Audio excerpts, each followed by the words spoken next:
Galima. Labą dieną visiems. Labai malonu, kad taip gausiai susirinkot. Čia beveik praktiškai vietų trūksta, matau. Niekas tvarumo nenori. Supratau, esu Ovidijus Šernas, Vilnius Tech kelių tyrimų instituto direktorius ir statybos projektų bandymo laboratorijų asociacijos tarybos narys. Artimiausią valandą bendrausim tema produktas geras, kelias ne kodėl. Tai nebijokit, valandą pranešimo neskaitysiu. Bus 10 minučių arba 15 ir po to seks panelinė diskusija kartu su kolegomis. Tai tikiuosi, kad bus aktyvus dalyvavimas kaip ir praeitoj sesijoje iš salės, iš publikos. Tai tik papildo pristatymą. Tai pats mano pristatymas kaip nuo asociacijos yra apie tai, kaip yra statybos produktai tiekiami rinką, kokie yra bendrėjai principai, sertifikavimui, deklaravimui, ką turi atitikti. Tada šiek tiek labai trumpai apie bandymus objektuose, kontrolę, savikontrolę, papildomi tyrimai, arbitražiniai tyrimai ir panašiai. Ir pabaigai keletą pavyzdžių iš praktikos, kuomet dokumentai atitinka keliamus reikalavimus, o medžiaga ar stipriai netitinka, ar šiek tiek netinka. Ir tą visą po to perkelsim į diskusiją. Tai pradžioje apie statybos produktų tiekimo į rinką dokumentus. Iš esmės yra 3 pagrindiniai dokumentai, kurie reglamentuoja. Tai pirmi 2 yra galbūt alternatyvus, galima sakyti, yra Europos reglamentas 305, kuris neseniai buvo atnaujintas ir patvirtinant įsigaliojo nauja versija. Jisai taikomas statybos produktam, kurie turi darniausias specifikacijas.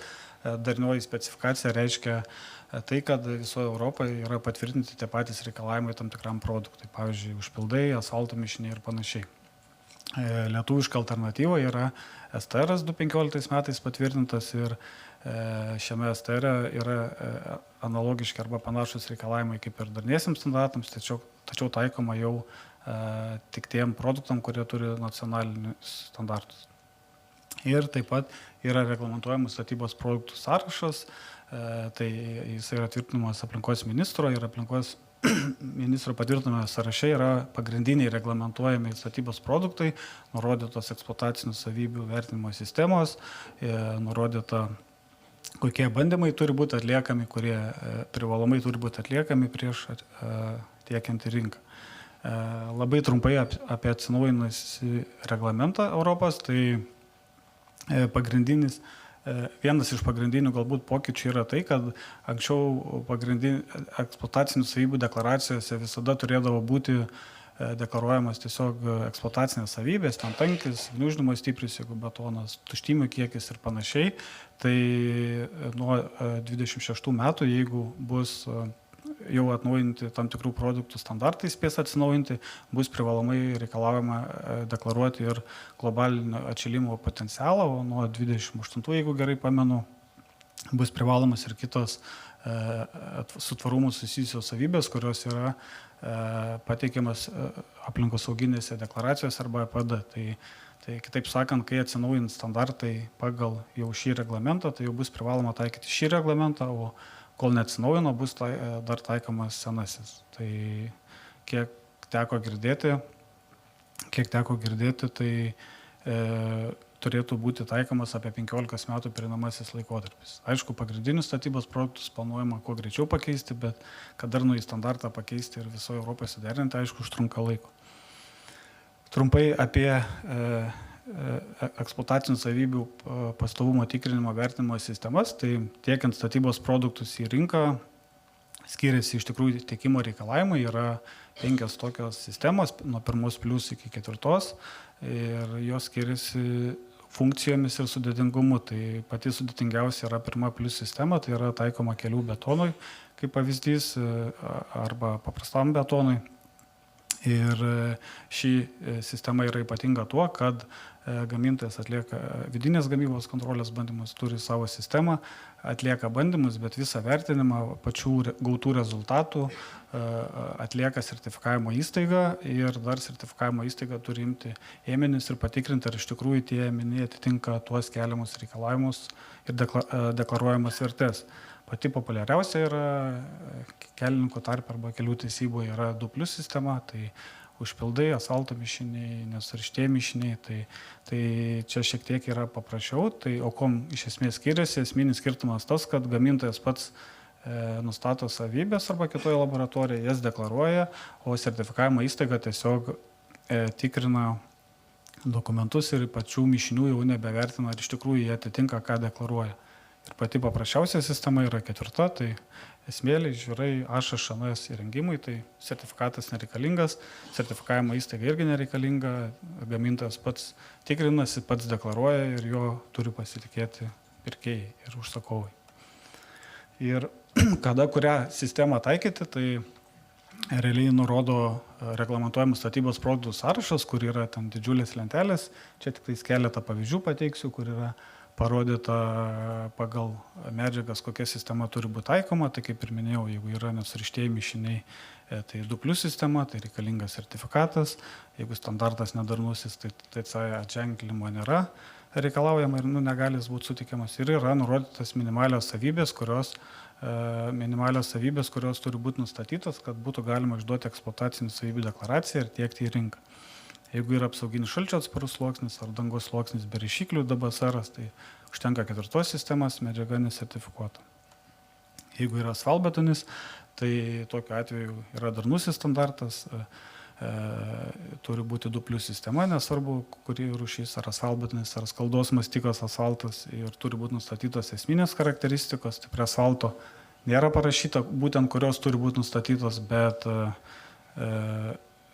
iš esmės tai yra tos, kurios yra asfalte nurodytos, tai yra oro tuštymio kiekis ir ryšiklio kiekis ir kitos savybės.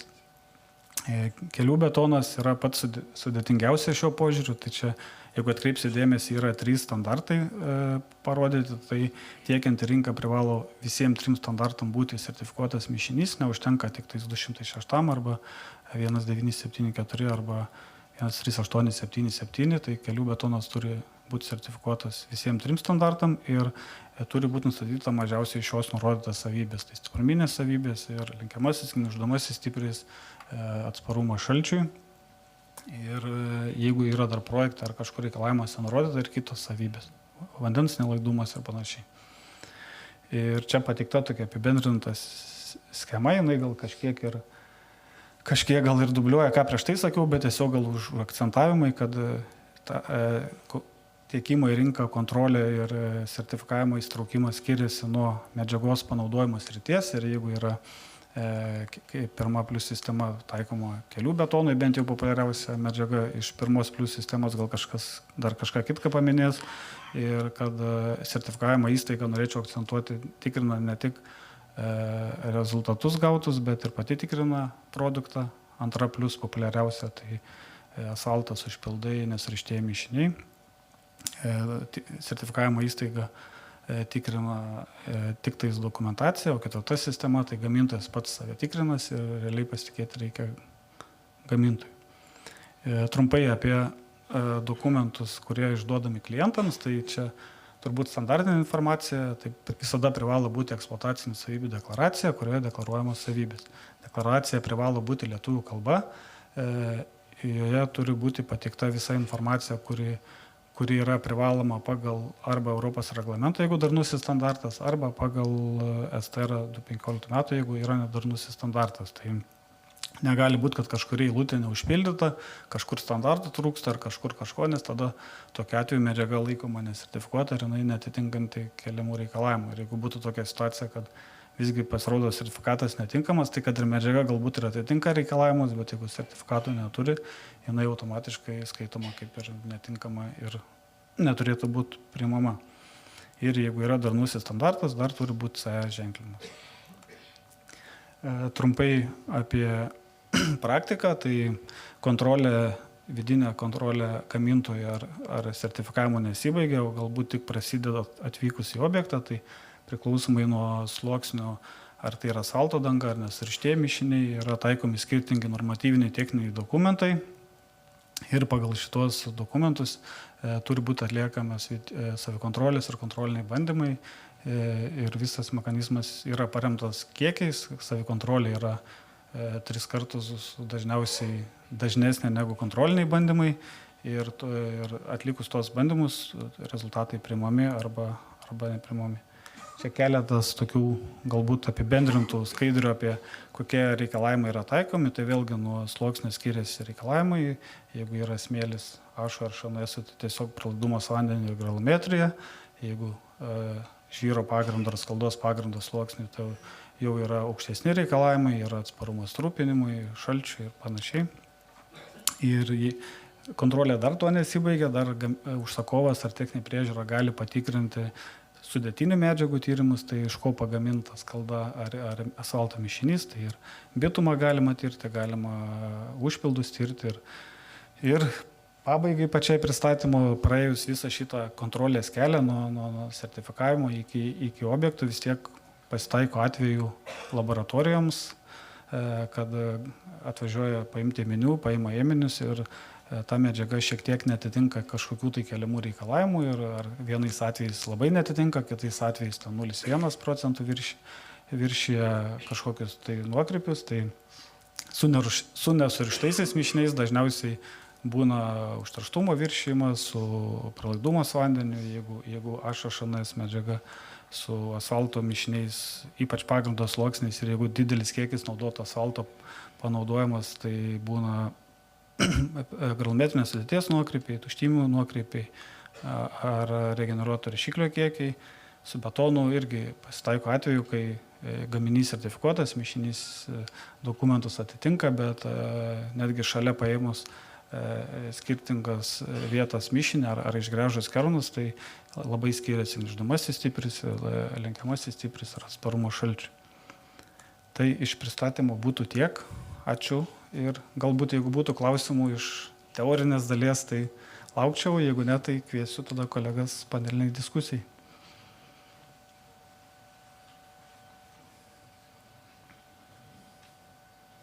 Tai norėčiau pakviesti Žilviną Smalskį, techninės priežiūros vadovą, AB Viematika, Modestą Lukošiūną, AB Via Lietuva infrastruktūros priežiūros skyriaus vadovą ir Algminą Šmitą, AB kelių priežiūros ir statybos departamento direktorių. Tai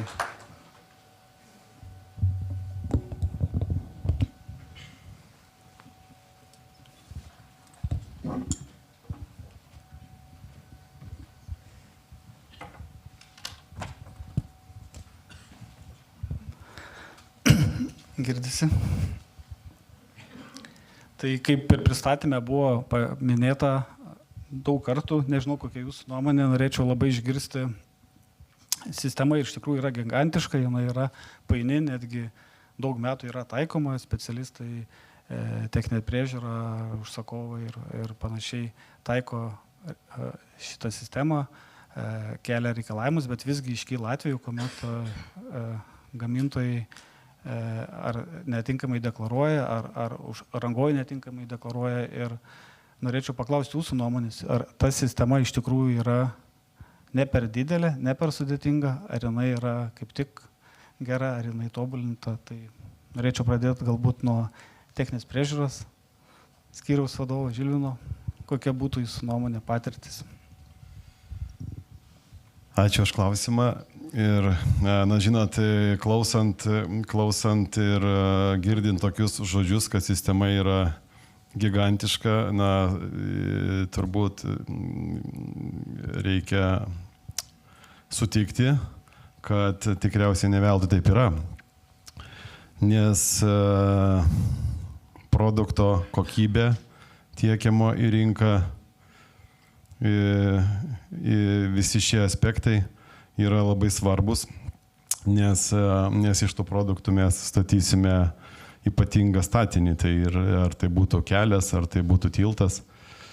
Ir aš manau, kad sistema sukurta ne veltui taip, kad mes reiškia, turėtume eilę bandymų ir rezultatų gautų atliekant bandymus. Turėtume tam, kad galėtume įvertinti, kad produktas yra tinkamas ir jį galima tinkamai panaudoti. Ir pateikčiau pavyzdį, kodėl aš taip manau.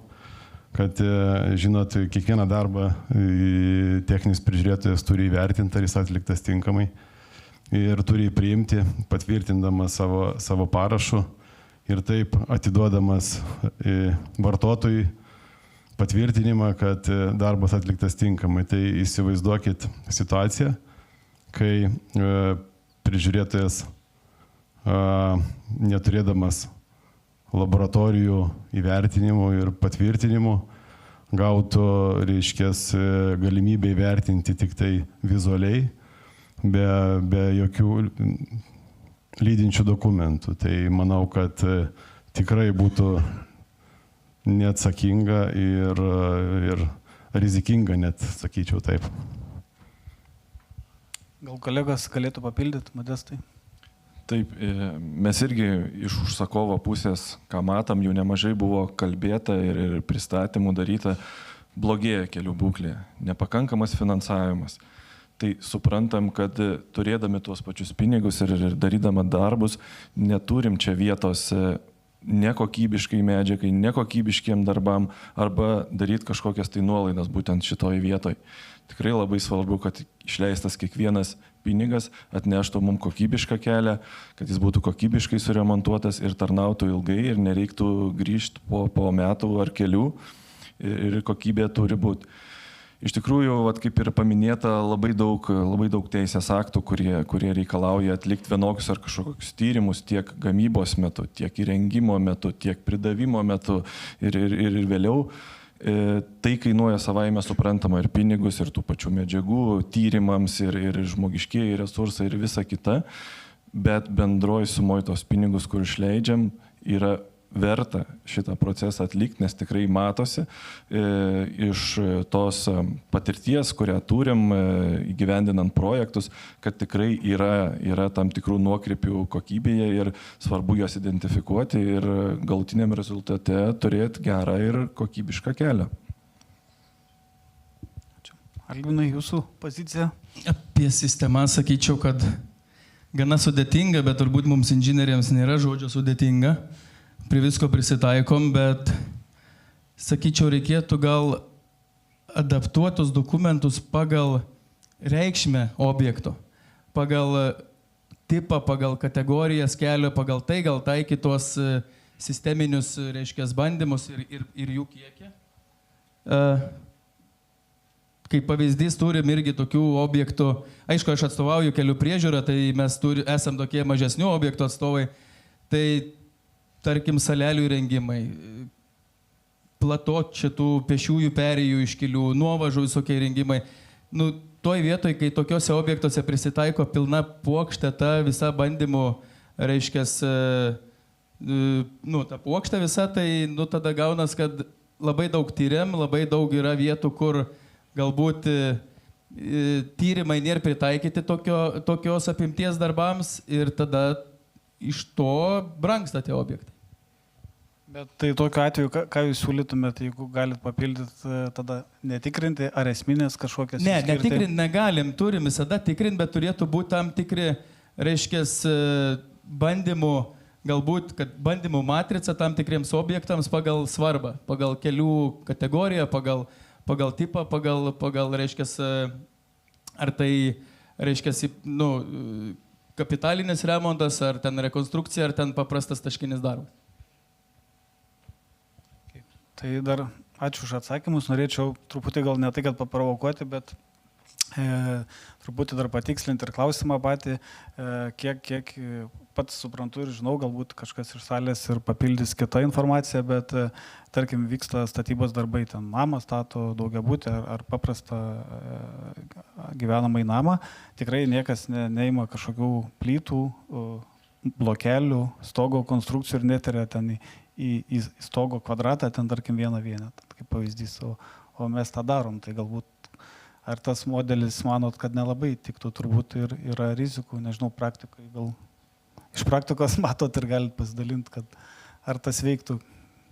Mes turim ir labiau dar kurioziškų tokių situacijų, kada objektai turėjom, reiškia, praeitais metais perėjų modernizavimą, atnaujinimą, kur sena danga, šalia, reiškia, nusileidžia bortai nauji Ir tikslas ir kuo mažiau padaryti žalos esamam keliui, darai kuo mažesnę juostą, kad, reiškia, tą prijungimą ir tada gaunam kerną tenais. Ir čia, tada tokios komiškos situacijos sukelia tokį ir kaip, nepasakyčiau, ir gal net nepasitenkinimą, gal kiek ir neužtikrintumą tokio, ar tikrai to reikia. Ir aš kaip minėjau, tokie dalykai brangina objektus ir tada rangovai nusimato tą jau pasiūlymo pateikimuose. Turim atveju irgi, kad pavyzdžiui vidinė ta savikontrolė ne visada, kaip sakyti, ne visada rangovas gali užtikrinti. Bet, pavyzdžiui, maži rangovai, kurie perka asfaltą iš rinkos, negali pasidaryti savikontrolės, turi pasitikėti šituo asfalto tiekėju ir pavyzdžiui, atvažiavus į jo objektą, vis tiek asfaltas yra iškart klojamas. Ir paėmama kontrolinė dėžutė vadinama, paskui kernas, būna atveju, kada kerno rezultatai ateina greičiau negu dėžutės ir kernas geras, dėžutė bloga. Ir ta prasme yra tokių atvejų ir gan nemažai. Galbūt iš užsakovo pusės galėtumėt, Modestai, truputį apie tokį mažinimą bandymų mažesnės apimties objektuose, kokia būtų nuomonė? Iš tikrųjų pažįstama sistema ir tikrai pritarčiau Algmino iš vienos pusės, kad reikia ir įvertinti ir pačius darbus, kuriuos darom, nes yra, sakykime, paimkim paprastą ar ne temą, kelio remontas. Kelio remontas gali būti tiesiog lopas, užtaisai kažkokią tai atsivėrusią duobę ir gali būti, kad vykdai rekonstrukciją, kur remontuoji didžiausius plotus, statai didžiausius statinius ir panašiai. Ir natūralu, kad kontrolė irgi neturėtų būti sunifikuota ir sakytat, kad tiek pat kontrolės darom ir tam objektui, tiek pat ir kitam, nes tam tikru atveju mes irgi turėdom, kad sutvarkom kažkokį tai lopą ir tame 5 kvadratų lopą dar darom kerną, dar vieną skylę, nors jau kitą užtaisėm, sakykime, 5 kvadratų.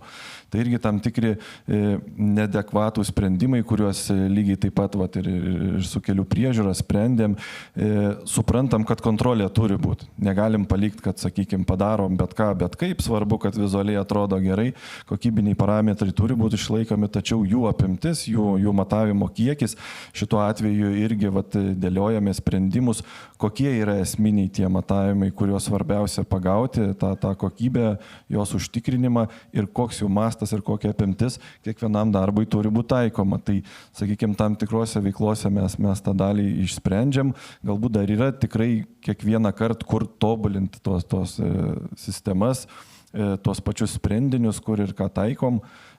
Svarbu tik tai nenueit, kad tos kontrolės nebūtų, tačiau jie turi būti adekvati ir racionali.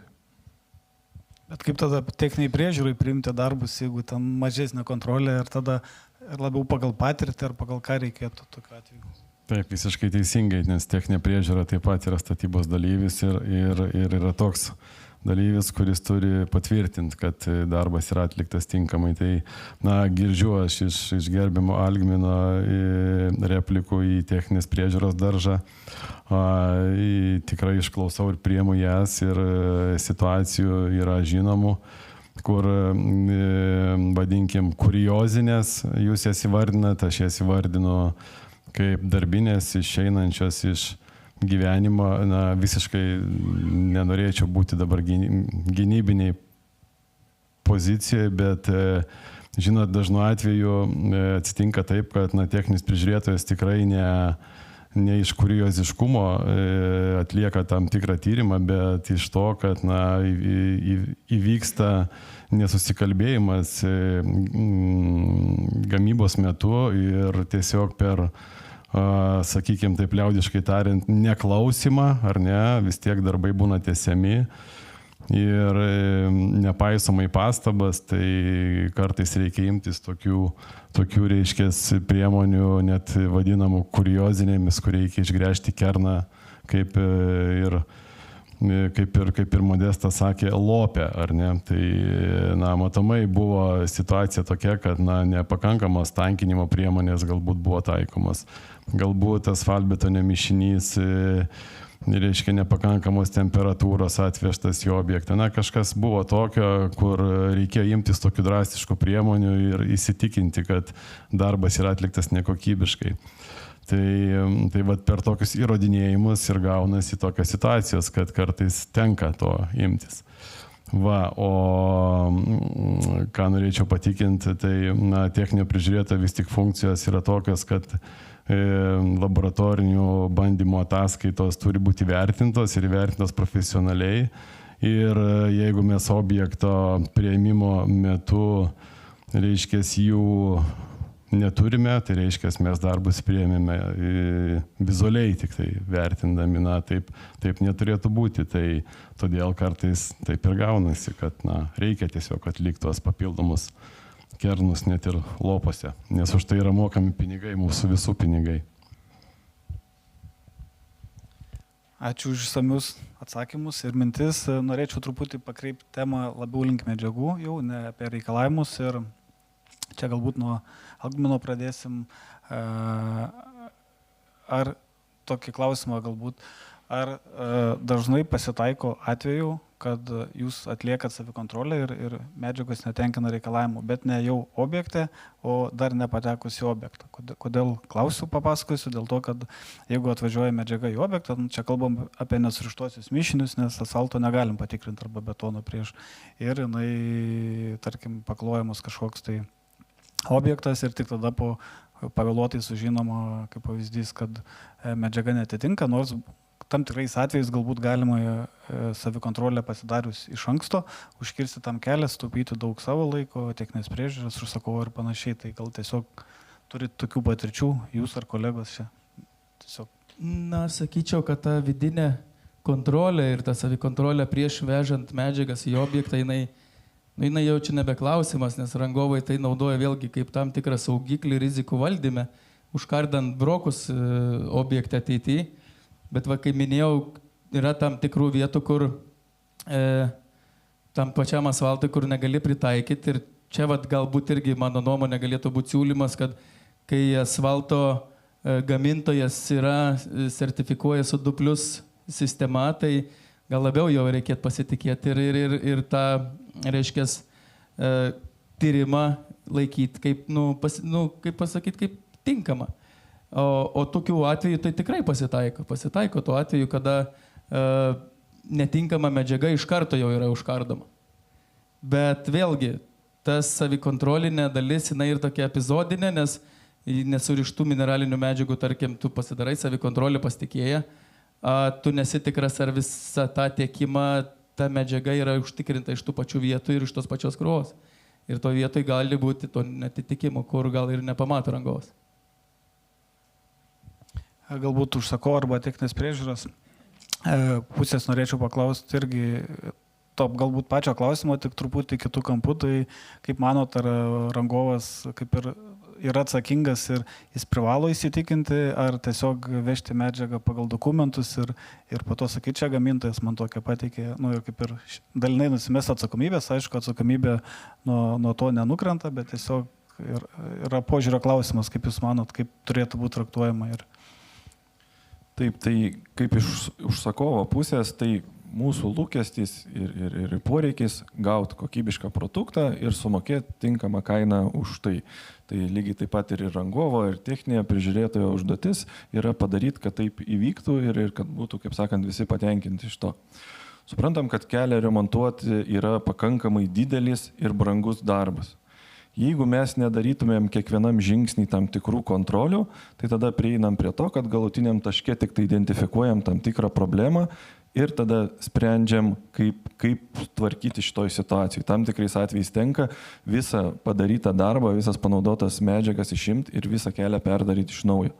Tai būtent mano supratimu, kad labai svarbu, kad ta sistema taip ir veiktų, kad tiek gamintojas, tiek rangovas, tiek kontrolės metu ir visi kiti tyrimai būtų atlikti ir tam tikrų momentų jau pagautumėm kažkokią tai nekokybiško produkto dalį galėtumėm susitvarkyti, kad nepaverstumėm viso objekto, visos statybos netinkamą.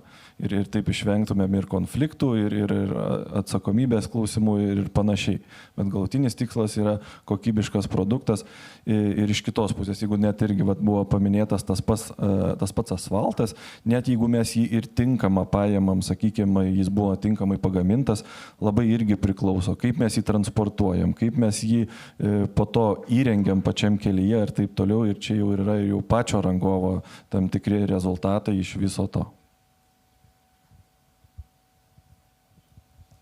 Tai tada būtų dar klausimas į šią temą, galbūt, nežinau, jeigu nepaslaptis, galit pasidalinti tokia kaip ir patirtim, praktinė ar kolegų, nebūtinai savo, kad yra medžiagos, kaip sakot, vis tiek transportavimas, įrengimas, nuo jų priklauso ir galutiniai medžiagos rezultatai, nesvarbu, kad galbūt iš karjero ar iš gamyklos išvažiavo gera medžiaga ir ten viršė, pavyzdžiui, 0,1% reikalavimą. Ir tada kaip racionaliai pasielgti tokiu atveju, ar tada tai yra defektas, brokas, ten, pavyzdžiui, skalda, užterštumas turi būti 7, yra 7,1, tai ar jinai tinkama ar netinkama ir kaip taip yra daroma, kaip elgiamasi, kaip racionaliai prieiti, gal kažką tobulinti galima. Tai šito vietai galbūt norėčiau pradėti nuo Žilvino. Aha, tai tikrai labai jautri vieta, kurią jūs palėtėt ir atsakymo vienareikšmiško, kaip elgtis, turbūt nebus. Tai, žinoma, inžinerinis vertinimas tai ir sveika logika, jinai visada turi būti. Tačiau tai taip pat turi savo kainą. Ir šita kaina paaiškėja tada, kai prasideda objektų auditai. Tada mes turime tikrintoją, ar ne, kuris audituoja. Ir mes turime tuos žmonės, kurie atliko darbus ir kurie jas priėmė.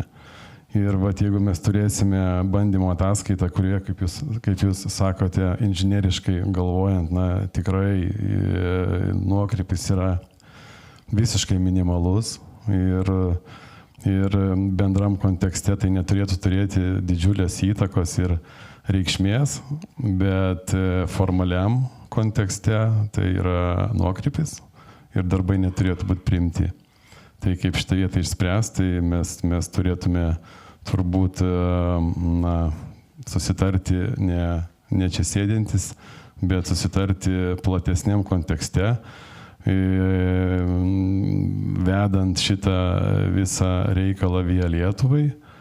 Ir kaip galėtų būti darbai priimami su tokiais minimaliais 0,1 nuokrypiu, tai turėtų būti iškomunikuota, ištransliuota iš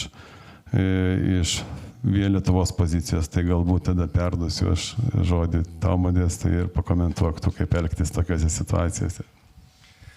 Tai iš tikrųjų tik pakankamai dažnai pasitaiko tam tikri nuokrypiai, tiek įrengimo darbus, kai vertinam, tiek medžiagas, kai vertinam pridavimo metu. Iš tikrųjų, didžioji dauguma tokių atvejų jau yra, sakykime, yra atsakymai norminiuose dokumentuose. Ką darom, jeigu nuokrypis yra vienoks ar kitoks, kuomet mes jau skaitom, kad tai yra brokas ir jau čia nebetinka mums tokia kokybė, kuomet sakom, čia dar ta kokybė, sakykime, prastesnė, bet neracionalu būtų dėl to perdaryti kelią ir dėl to taikom išskaitas, yra tam tikros formulės, įsivertinimai. Kaip ir suprantam, visą laiką tą sistemą galima dar būtų tobulinti ir žiūrėti ir visus ir kitus aspektus. Tikrai ne visi parametrai matuojami, turi išgrynintąją tą tokį atsakymą, kaip ir buvo pavyzdys, kažkiek tai minimaliai nukrypsta. Ar tai reiškia, kad jau objektas jau yra blogas, bet esminis turbūt šitame visame klausimas yra, kokią tai įtaką padaro. Nes kartais atrodo nedidelis nuokrypis gali reikšti, kad tai yra tikrai blogai ir tikrai nebus kokybiškas kelias. Tam tikrais atvejais tas minimalus nuokrypis gali reikšti, kad tai kažkokios reikšmingos labai įtakos ir nebus. Tai labai svarbu turėti šitos klausimus kaip susitarime per norminius dokumentus, kad jie, sakykime, netgi prieš pirkimo metu tiek rangovai, tiek užsakovai būtų aišku, kas yra kokybė, kaip ją matuosim, ką darysim, jeigu bus vienoks nuokrypis, ką darysim, jeigu bus kitoks nuokrypis. Tai va tas susitarimas ir atneša aiškumą ir sprendimus, kaip elgiamės vienu ar kitu atveju. Tik tai tiek, kad tikriausiai vis tiek bus ta riba, nors ir norminiam dokumentą užrašysim, jeigu mes ją išplėsim, už jos vis tiek bus riba, tai ar jos reikės paisyti ar ne, toliau vėl diskusija. Bet čia labai šitoje vietoje svarbu, kad tas netitikimas kokią atneša pasiekmę. Ir jeigu mes jau žinom, kad šita riba jau viskas, ją peržengus nebetinka ir tas labai aišku. Galbūt yra problema, kad ne visi parametrai turi tam tikras, sakykime, nuokrypio ribas, už kurias būtų galima taikyti išskaitas. Tai, sakykime, tą dalį išsprendus, atsakius tą tikrąjį klausimą, kur yra tas kokybės standartas, už kurį turėtume mokėti pilnai, kur galima taikyti išskaitas, o kur jau visiškai čia nėra kompromiso, čia turi būti perdaroma. Jeigu tie atsakymai būtų visose parametruose, tai turbūt klausimų čia ir mažiau būtų ta tema. Čia turbūt reikia užsiduoti klausimą, kas geriau, ar 0,1 paklaida kažkokia, ar supjaustytas kelias. Taip, racionalumas visą laiką turi būti. Labai pritarčiau ir Žilvino iš tikrųjų nuomonė, visų pritariu nuomonėm, bet norėčiau dar paliesti aspektą, dėl to sakau pritariu, kad dėl to, kad jeigu išplėsim ribą, kažkokia visada atsiras, kad vėl riba ir vis tiek bus kažkoks žingsnis, bet galbūt būtų logiška pagal kažkokius tai tendencijas, statistiką ilgų metų, kur yra pastoviai kažkoks ten 0,1, 0,2 viršymas dėl ten perkrovimų, dar kažko, nežinau, ten 10 kartų perkrauna skaldą kaip pavyzdys, ar ten hiperbolizuoju, bet kažkas tokio. Ir jeigu visą laiką atsiranda ant ribos 6,9, 7,1 kaip pavyzdys, tada gal galima tiesiog priimti kažkaip paprašiau sprendimą, bet jeigu yra, kaip Modestas sako, neaišku, kokią įtaką turi, galbūt tai sutrumpins ženkliai kelio kokybę, ten, pavyzdžiui, koks tos ryšiklio sukietėjimas. Ir neaišku, kiekis 5 metais, 3 ar 2, tada tiesiog galbūt būtų logiška pagal, kaip sakot, paskirstyti pagal prasme, pagal priežastį ir tada galbūt tas sprendimas lengviau būtų priimamas. Aš papildyti norėsiu techninę priežiūrą savo inžinerinio vertinimo ir atsakomybių prisijimant įvertinus inžineriškai tikrai nebijo ir tikrai galėtų elgtis ir inžineriškai vertinti. Tik žinot, kiekvienas įvertinimas turi atsakomybės, tai jeigu po to techninis prižiūrėtojas reiškia už tai bus nubaustas, tai jis niekada neleis savo priimti sprendimo tokio, kad 0,1 tai yra gerai, tinka tokia paklaida. Tai šitas išsprendimas atsakomybių prisijėmimo, galbūt netgi kolektyvinės atsakomybės prisijėmimo, jeigu jis būtų išspręstas, manau, visiems būtų lengviau. Ir galbūt aš atkreipčiau dėmesį į gerbiamo Lietuvos vadovo, reiškia, Marijos pranešimą, kuriame jisai akcentuoja apie projektinį valdymą ir tobulinimą projektinio valdymo. Tai šitoje vietoje aš manau, kad tam tikrų kompetitingų žmonių komandoje, jeigu išspręstas klausimas galėtų būti ir ta atsakomybė neturėtų būti prisimta vieno techninio prižiūrėtojo, kuris priema darbus, aš manau, kad tai galėtume tikrai spręsti per inžinerinio vertinimo prizmę ir kolektyvinės atsakomybės prisėmimo. Tai pakalbėjom apie gamintojus, apie rangovus, užsakovus ir ką yra atstovaujam šitam pristatymė, yra dar laboratorijos, manom, labai svarbi dalis ir klausimą tokį turėčiau, bandymų laboratorijos yra akredituotos, notifikuotos, kai kurios dalyvauja palyginamuosiuose bandymuose, rezultatai dažniausiai būna geri, puikus ir panašiai, bet praktika vis tiek rodo, yra arbitražiniai tyrimai, yra papildomi tyrimai, yra kažkokie rezultatų nesuderinamumai. Tai kokia jūsų nuomonė, kokios galėtų būti priežastys tų nesutapimų, ką būtų galima patobulinti ir panašiai. Gal šiuo atveju nuo Algmino pradedam ir... Aš tai galvočiau, kad visų pirma turėtumėm vadovautis vienodu tuo bandinių paėmimo standartu, nes mes lik tyriam, bet tyriam skirtingus daiktus ir gaunam skirtingus rezultatus. Nes esmė vis tiek yra kompetencijos vienokios, kitokios, yra, reiškia, kažkokia kitokia situacija skirtinga, būna, atvažiuoja tavo techninė priežiūra, skuba kažką, reikia prikaskti dėžutę. Ir tada yra įvairių tų situacijų, kur galbūt mes tiesiog lyginam skirtingus dalykus. Tai visą pirma, gal siūlymas galėtų būti, kad tokia gal savikontrolė bandymo paėmimo galėtų būti kažkokia, stebima, kaip mes tos bandymus paėmam. Nes nesvarbu, kas čia paims tos bandymus, ar laboratorija, ar techninė priežiūra, ar pats rangovas. Visi turėtumėm tuo pačiu paėmimo būdu stengtis paimti. Kitas galbūt galėtų būti, turbūt atsiranda daug nuokrypių įrengiant dangą, sluoksnius, našas, SPS. Vėlgi tyrimai vienokie rodo, kai tu darai savikontrolę, atveži medžiagas į objektą, viskas kaip ir gerai. Iš įrengto sluoksnio jau visai kitokia granuliometrija, bet čia turbūt labai nesiplėsiu, čia ir gamybos procesai ir visa kita. Tai ten irgi yra tokių nukrypimų, sakyčiau. Tai. Modestai turėtume ar...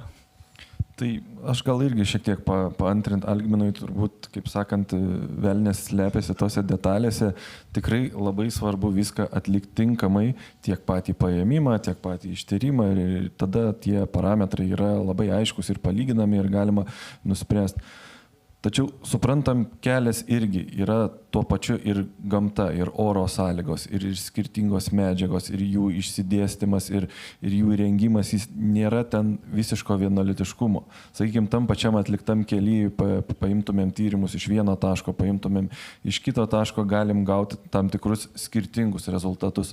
Iš kurių neturėtų kardinaliai kažkaip tai skirtis, jeigu viskas tinkamai atlikta, tačiau tie rezultatai gali skirtis. Lygiai taip pat ir laboratorijos tam tikros paklaidos yra vertinant, nes labai nuo daugelio dalykų viskas susideda. Tai einant į tą kokybę, į tą tinkamą, reiškia, atlikimą bandymo, manau, tada būtų tas ir tikslumas, ir aiškumas, ir mažiau galbūt būtų tų ir ginčių arba, sakykime, tų nesutapimų, kai vertinam toj pačioj vietoje ir gaunam dalinai skirtingus rezultatus.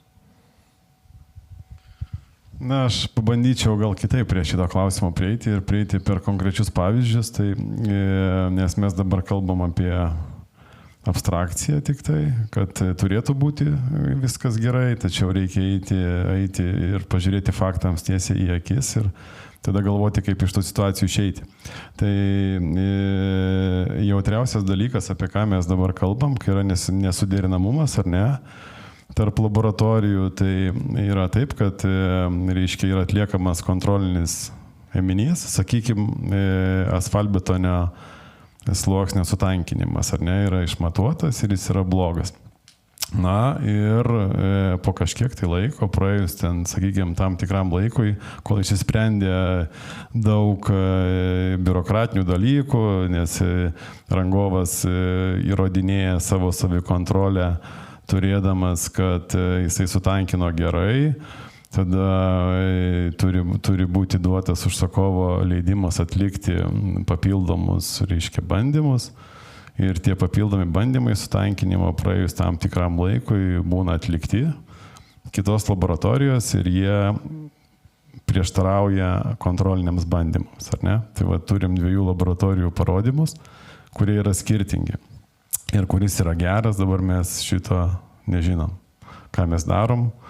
Tai mes darom arbitražinį tyrimą, dar kartą gręžiam, na ir to arbitražinio tyrimo rezultatais jau mes nebebejojam. Tačiau, ir jeigu jie yra geri, tai jie paneigia kontrolinio bandymo blogus rezultatus. Ką tai reiškia? Tai reiškia, kad neva tai kontrolinį bandymą atlikusi laboratorija turbūt atliko bandymą blogai, ar ne? Tačiau čia reikia sustoti ir žiūrėti į eilę aspektų, kurie gali turėti reikšmę. Tai nuo kontrolinio bandymo paėmimo iki arbitražinio bandymo paėmimo praeina tam tikras laikas, ar ne? Ir gali praeiti net ir mėnuo turbūt.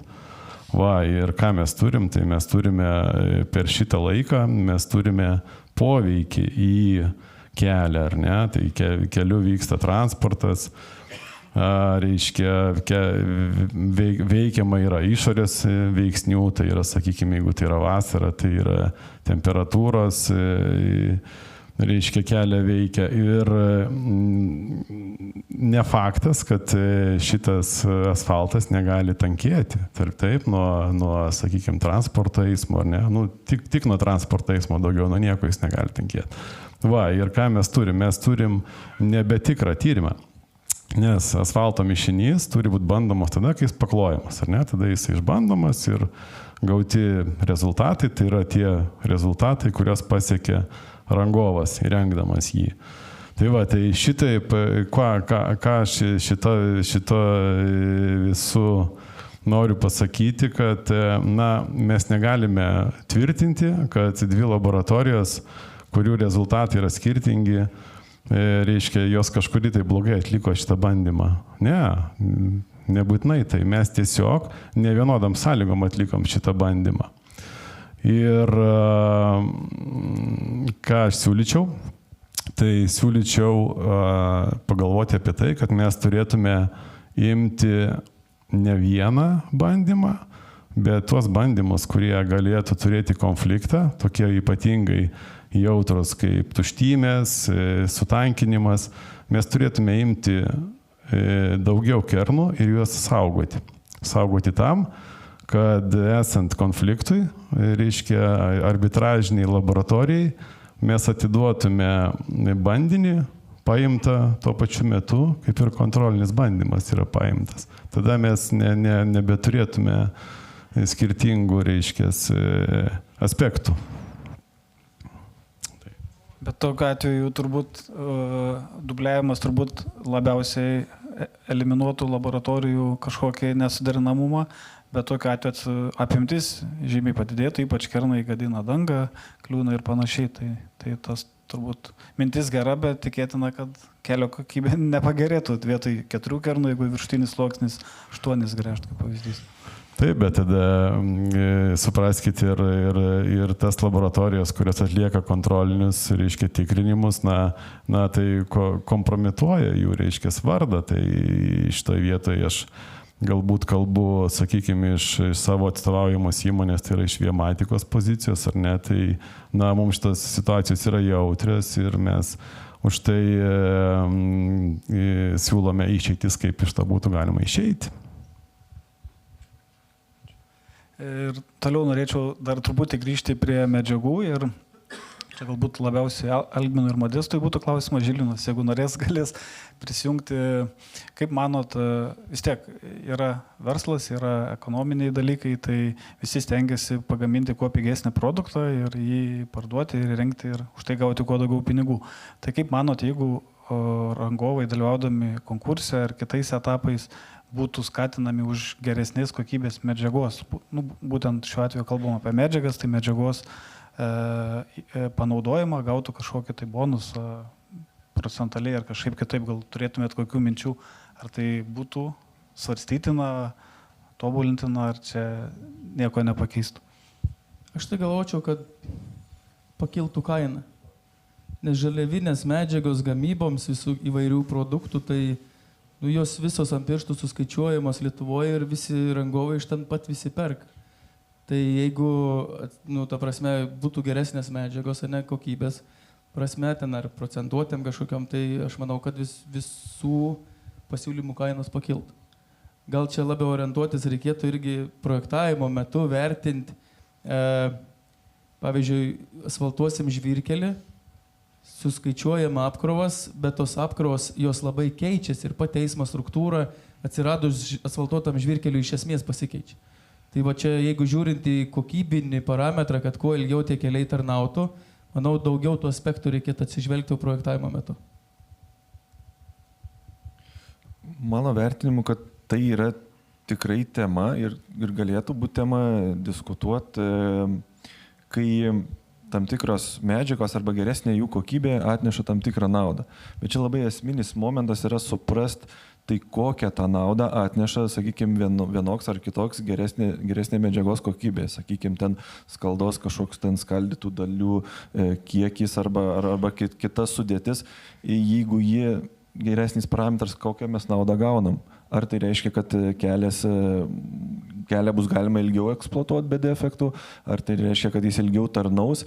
Tokiu būdu, jeigu įsivertintumėm gaunamą naudą, tikrai galėtumėm kalbėti, nes mano supratimu tai irgi būtų labai gerai tiek patiem rangovam tam tikrą laisvę palikti, kad neuždedam tam tikros vienos aiškios ribos, jeigu tu nepasiekiai tai blogai, jeigu pasiekiai tai gerai, o jeigu dar geriau padarai, tai nelabai svarbu, čia jau rangovo rizika.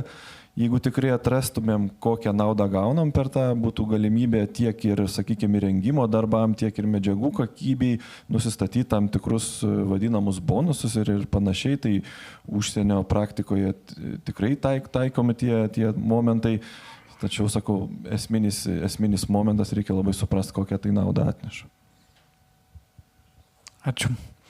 Ir kadangi laikas jau bėga į pabaigą, iš tikrųjų greitai valandėlė praėjo, tai norėčiau dalyvių paprašyti, diskusijos dalyvių apibendrinimui keliais žodžiais, tai nuo ko tas geras kelias priklauso, yra nuo medžiagų, nuo įrengimo ar nuo visumos, kokias mintis, nuo priežiūros galbūt, ar užsakovo gero. Čia turbūt apima visą gyvavimo ciklą ir nuo pastatymo.